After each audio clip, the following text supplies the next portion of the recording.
Altro candidato di Progetto Veneto Autonomo, Bobo Sartore, circoscrizione di Vicenza. Esatto. Buongiorno e benvenuto. Abbiamo sentito i suoi colleghi di lista esprimere vari punti sull'indipendentismo e l'autonomia. La sua posizione, perché dentro Progetto Veneto Autonomo ci sono tante anime, no? Esatto. Dell'indipendentismo e dell'autonomia, quindi cerchiamo di identificare. Ma diciamo subito, facciamo una premessa, che i confini di uno Stato non li ha scritti il Padre Eterno, quindi si modificano nei secoli, nei decenni.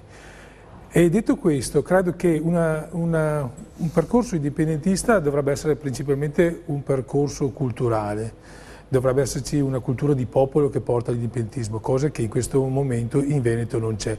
Dico sempre agli amici indipendentisti, perché ne conosco una buona parte, che non basta fare i referendum vanno anche vinti.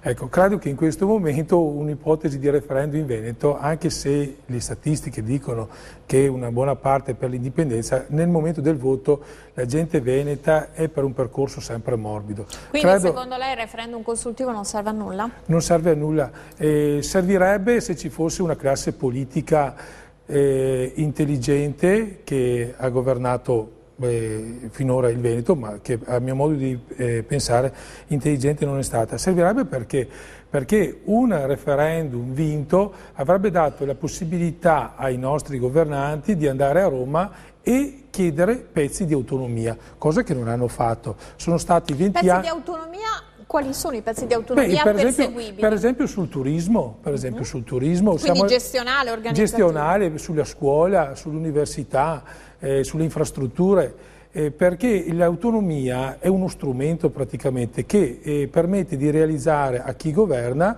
i propri programmi politici.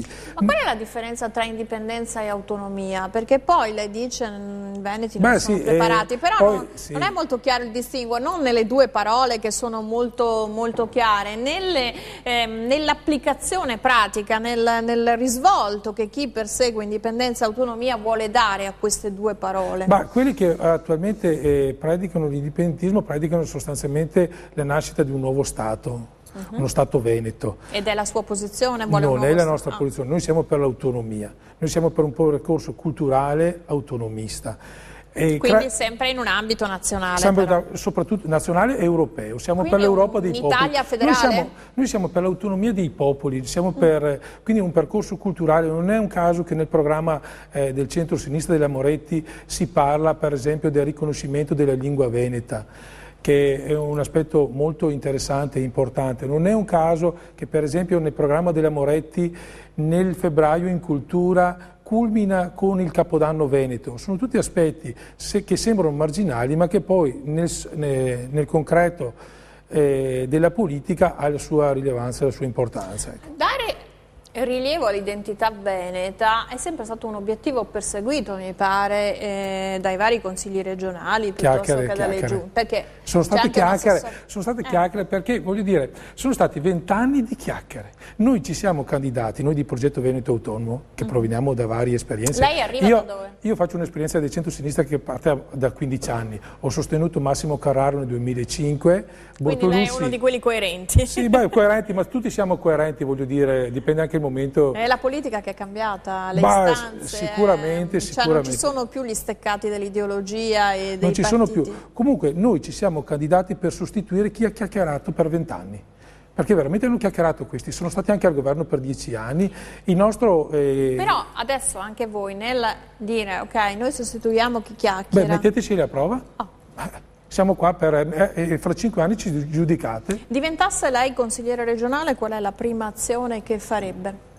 Il riconoscimento della lingua veneta, per esempio, che magari elettoralmente non dice tanto, però da un punto di vista del percorso autonomista ha una forte... Cosa significa il riconoscimento della lingua veneta? Perché il dialetto veneto in Veneto, più che in altre regioni, lo si parla in maniera molto diffusa, forse è più difficile parlare in italiano. È un discorso anche di rispetto, è un discorso anche di appunto di riconoscimento. Insegnato nelle scuole, corsi di... Ma più che insegnato nelle scuole, noi per esempio, in Italia esistono due teatri, quello napoletano e quello veneto, cioè sono aspetti non secondari questi, no? Abbiamo tantissime associazioni appunto che curano la nostra storia, no? La nostra identità, e quindi ci vuole, è un discorso anche di dignità. Questa identità culturale può essere anche un strumento per incrementare il turismo? Assolutamente sì, prima le dicevo del Capodanno Veneto, sì, è interessantissimo, la storia del Capodanno Veneto, ma non è cioè, esiste già il Capodanno Veneto, tutte le manifestazioni, il chiamar marzo, il sceglier marzo, la chiamata di marzo, no? Il batti marzo, sono tutti aspetti legati a questo possono filone. essere un attrattore. Sono un attrattore sicuramente, ma ci sono altri aspetti molto importanti che magari la gente le preme di più. 10 secondi, come per esempio il lavoro per gli under 29 e per gli under 50. Nel programma, se avete la possibilità di leggerlo, veramente è interessante. Io lo sto vivendo nella mia Schio, ci sono nuove assunzioni proprio con le nuove riforme di Renzi, e sicuramente l'aiuto che darà Moretti agli under 29 e agli over 50 saranno sicuramente un volano grandissimo per l'occupazione. Ringrazio Bobo Sartore, Progetto Veneto Autonomo, circoscrizione di Vicenza. Subito dopo lo stacco un altro candidato di Progetto Veneto Autonomo. Tra poco.